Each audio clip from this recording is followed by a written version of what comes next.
안녕하세요. 영촌 선생입니다. 오늘 이곡의 참화설인데요. 참화설은 말을 빌려 탄 이야기란 뜻이죠. 여기 아주 멋있게 말을 타시는 분이 있는데 제가 아닙니다. 제가 말을 타시는 분을 만나서 여러 가지 이야기를 나누고 또 떠나시는 모습을 사진으로 찍은 것인데요. 정말 말 타고 싶대요. 말을 빌려 타고 깨달은 것은 진짜 내 것은 없고 모든 것은 빌린 것일 뿐이었다라는 것입니다. 진짜 내 것은 없고 모든 것은 빌린 것일 뿐. 이곡 참화설 해설. 뛰면 걷고 싶고 걸으면 서고 싶고 서면 앉고 싶고 앉으면 눕고 싶은 것이 사람의 마음입니다. 10원을 가지면 100원을 갖고 싶고 100원을 가지면 1000원을 갖고 싶은 것이지요. 빌린 것이라도 그것이 좋으면 마음이 우쭐해지기도 합니다. 그러나 아무리 많은 돈을 가지고 있는 부자라도 죽을 때에는 갖고 갈 수는 없습니다. 내 것인 줄만 알았던 것이 진정 내 것이 아니라 빌린 것일 뿐이었습니다. 제가 늘 강조하는 것이 국어는 외우는 것이 아니라 원리를 이해하는 것입니다. 따라서 본문 중심의 공부가 필요합니다. 문제풀이 중심 공부는 거의 실패합니다.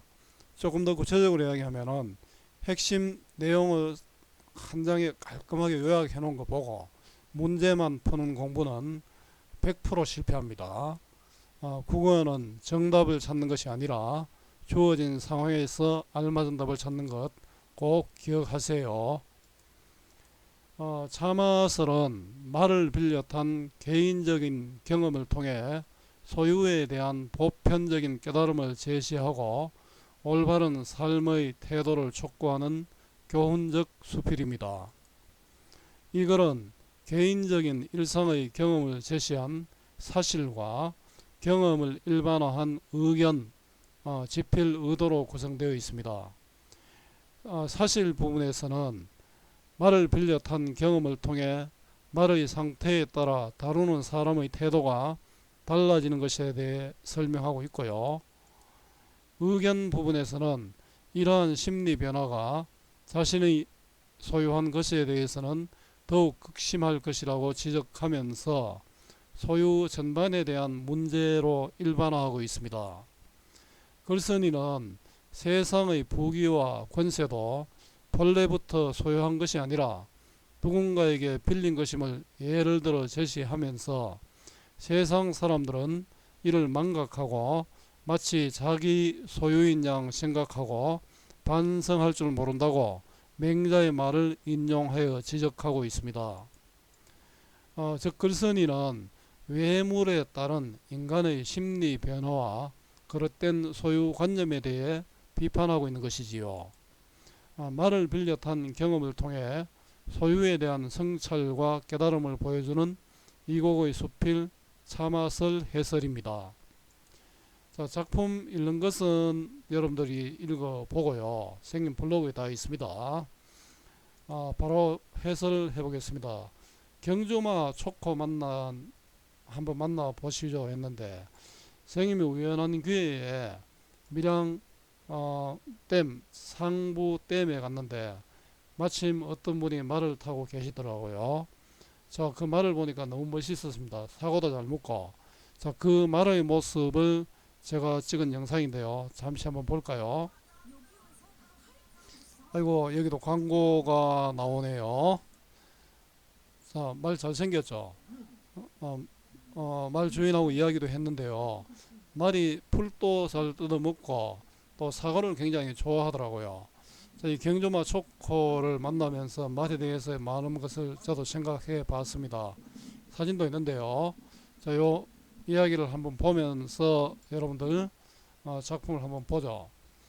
자, 나는 집이 가난해서 말이 없기 때문에 간혹 남의 말을 빌려 타곤 한다. 요즘도 집이 가난하면 차가 없으면은 뭐 택시를 타든지 하겠죠. 말을 빌린 계기가 집이 가난했습니다. 요즘이라면은 차를 빌려 타겠죠. 말을 빌려 타게 된 경험을 먼저 제시하고 있지요. 그런데 노둔하고 야인 말을 얻었을 경우, 자, 늙어서 재빠르지 못하고 둔한 말을 탔을 경우에는, 이건 요즘 말로 하면 나쁜 차를 빌렸을 경우에는 일이 아무리 급해도 감히 채찍질을 대지 못한 채 금방이라도 쓰러지고 넘어질 것처럼 전전긍긍하기 일쑤였다. 자, 조심한다 이런 뜻이죠. 좋지 못한 말을 만났을 때는 조심할 수밖에 없다. 때리면 말이 쓰러지잖아요. 개천이나 도랑이라도 만나면 또 말에서 내리곤 한다. 자, 개천이나 도랑에 만나면 말을 타고 가면 말이 넘어질 수 있잖아요. 차가 이런 곳을 만나면 차가 빠질 수 있잖아요. 그래서 후회하는 일이 거의 없다. 조심해서 떨어질 염려가 없어서 후회하지 않았다. 이런 뜻이죠. 자, 나쁜 말이라고 보면은 또 항상 나쁜 것만은 아니다는 생각이 듭니다. 사람이 어떠한 태도를 갖고 있냐가 중요하지요. 반면에 발굽이 높고 귀가 쫑긋하며 잘 달리는 준말을 얻었을 경우에는, 준말은 좋은 말이죠. 거의 젊고 건강한 말을 빌렸을 경우에, 요즘 말로 하면 좋은 차를 빌렸을 경우에는 의기양양하여 내가 빌린 것이지만 내가 힘이 난다 이런 뜻이죠. 방자하게 채찍질을 갈기기도 하고 고삐를 놓기도 하면서 언덕과 골짜기를 모두 평주로 간지한 채 매우 유쾌하게 질주하곤 한다. 뭐 좋은 차면은 더 빠르게 달릴 수 있죠. 폼 잡고 달린다 이런 뜻이고요. 그러나 간혹 위험하게 말에서 떨어지는 환란을 면하지 못한다. 환란은 걱정거리 근심이죠. 그래 너무 폼 잡고 하다 보면 말이 떨어질 수 있잖아요. 너무 차가 좋다고 막 달리다 보면 사고가 날 수 있죠. 좋은 말이라고 또 항상 좋은 것만은 또 아니죠. 말의 상태에 따라 마음가짐이 달라지는 것을 대조적으로 제시하고 있습니다. 좋은 말을 빌렸을 경우하고 나쁜 말을 빌렸을 경우로 제시하고 있죠. 말의 상태에 따라 달라지는 마음의 변화, 일상적 체험을 제시했고요. 나오니까 감탄사니까 영탄법이죠. 사람의 감정이라는 것이 어쩌면 이렇게 달라지고 바뀔 수가 있단 말인가. 사람의 감정, 개인의 경험, 내 개인의 경험인데 사람의 감정, 보편적 깨달음으로 연결시키고 있죠. 남의 물건을 빌려서 잠깐 동안 쓸 때에도 오히려 이와 같은데, 하물며 진짜로 자기가 가지고 있는 경우야 더 말해 못하겠는가. 남의 물건을 빌렸을 때도 좋고 나쁨에 따라 내 감정이 달라지잖아요. 근데 진짜로 내 것이라면 마음의 변화가 더 심하겠지요. 남의 물건일 때와 자기 소유물일 때에 따라 달라지는 마음의 변화입니다. 이건 성찰이죠. 그렇긴 하지만 사람이 가지고 있는 것 가운데 남에게 빌리지 않는 것이 또 뭐가 있다고 하겠는가? 깨달음입니다. 모든 것은 빌린 것이다. 선생님이 지금 이 컴퓨터를 가지고 하는데 이 컴퓨터가 선생님 거가 아닐 수 있죠. 나중에 어딘가 돌아가야 되겠죠. 다시 소유의 본질에 대한 깨달음 인식인데, 이게 바로 주제문입니다. 사람은 모든 것은 빌린 것이다. 임금은 백성으로부터 힘을 빌려서 존귀하고 부유하게 되고, 신하는 임금으로부터 권세를 빌려서 총애를 받고 귀한 신분이 되고요. 자식은 어버이에게서, 지어머니는 지아비에게서, 비복은 계집종과 남자종이죠. 비복은 주인에게서 각각 빌리는 것이 또한 심하고 많은데, 계집종과 사내종이고요. 자, 여기는 예시 또 열거법으로 사람이 가진 모든 것이 빌린 것임을 말하고 있습니다. 대부분 자기가 본래 가지고 있는 것처럼 여기기만 할 뿐 끝내 돌이켜 보려고 하지 않는다. 전부 다 자기 것이라고 생각하고 있죠. 빌린 것을 모르고 자기 것으로 생각하는 자세지요. 이 어찌 미혹된 일이 아니겠는가. 이거 얼마나 홀려서 정신을 차리지 못하는 일이 아니겠는가.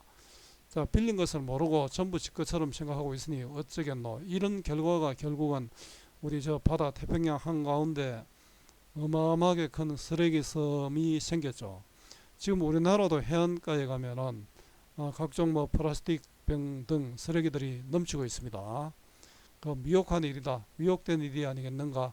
이건 서리법이죠. 의문의 형식으로 강조를 하고 있습니다.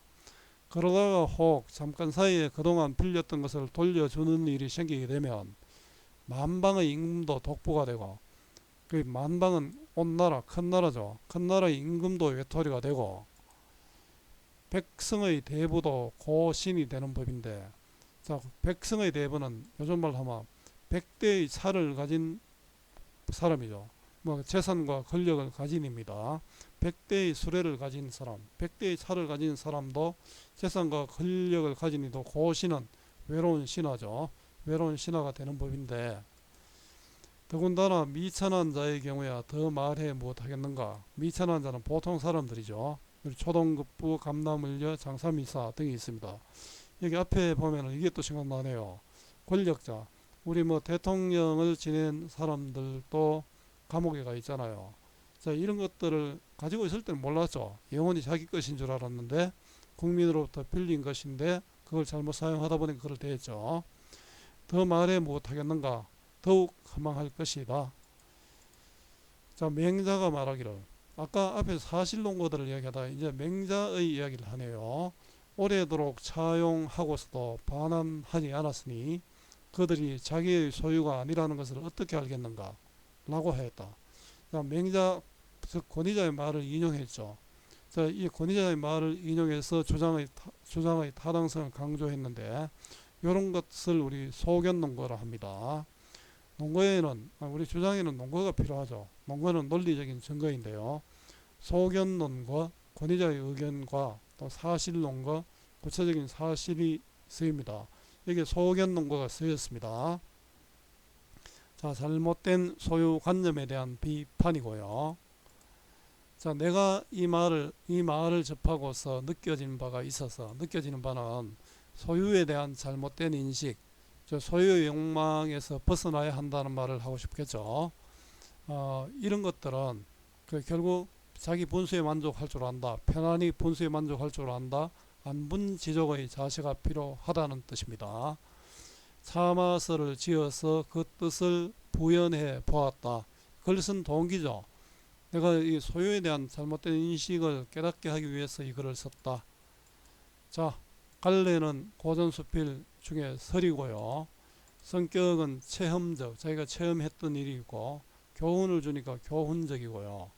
말을 빌린 경험을 통해서 소유에 대한 생각을 유추했죠. 자, 우의적이고 또 설득적이고 또 비판적입니다. 주제는 소유에 대한 성찰. 자, 소유에 대한 성찰과 깨달음입니다. 자, 특징 보겠습니다. 말을 비롯한 경험을 통해서 깨달은 소유에 대한 인식을 보여주고 있고요. 사실, 체험과 의견, 즉 교훈 2단 구성으로 이루어져 있습니다. 원래 설이 이렇습니다. 우리 사마설, 또 많은 설들인데요. 설은 전부 이런 구조를 갖고 있습니다. 구체적 사례와 권위자의 말을 논거로 삼았다. 요건 사실논거고 요거는 소견논거죠. 유추의 방식으로 개인적 체험을 보편된 것으로 일반화했습니다. 내가 말을 빌려탄 걸 가지고 소유에 대한 것으로 확장했죠. 글쓴이의 소유에 대한 인식을 찾아보자인데요. 글쓴이는 인간이 가지고 있는 것은 모두 잠시 빌린 것이며 인간에게 영원한 소유물은 없다는 것을 깨달음을 전하고 있습니다. 이 작품을 읽고 깨달은 점을 말해보자인데요. 여러분의 생각을 말하면 되겠죠.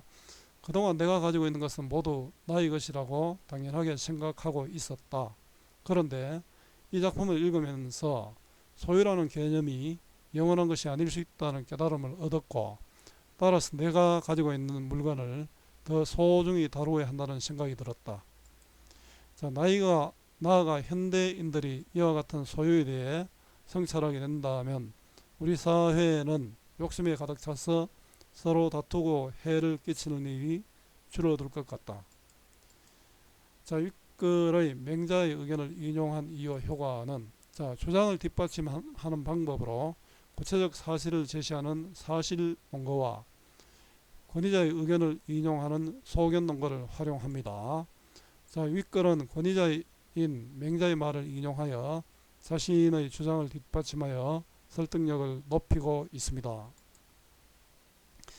윗글과 관계 깊은 한자성어는 안분지족이죠. 편안히 분수에 만족할 줄 아는 자세가 필요하다.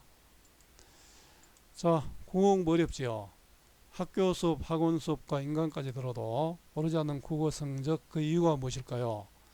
배우고 문제만 풀기 때문입니다. 여러분들에게 필요한 것은 배우는 공부가 아니라 익히는 공부, 문제풀이가 아니라 본문 중심의 공부입니다. 여러분 국어 공부에 대한 더 자세한 것은 네이버에서 국어 공부 잘 하는 법으로 검색해 보면 됩니다. 검색하면은 선생님이 쓴 글이 나옵니다. 자, 국어 공부 잘 하는 법인데요. 뭐 분야별 공부하는 방법과 여러 가지 국어 공부에 대한 생각을 정리해 두었는데 이게 정답은 아니지만 여러분들이 국어 공부 방법을 생각하는 기회가 될 것이라고 생각합니다. 꼭 한번 읽어보길 빌겠습니다. 자, 오늘 고전수필 이곡의 차마서를 공부했는데요. 오늘 이 수업이 여러분들에게 조금이라도 도움이 되었으면 좋겠습니다. 수고 많았고요. 오늘 또 고맙습니다.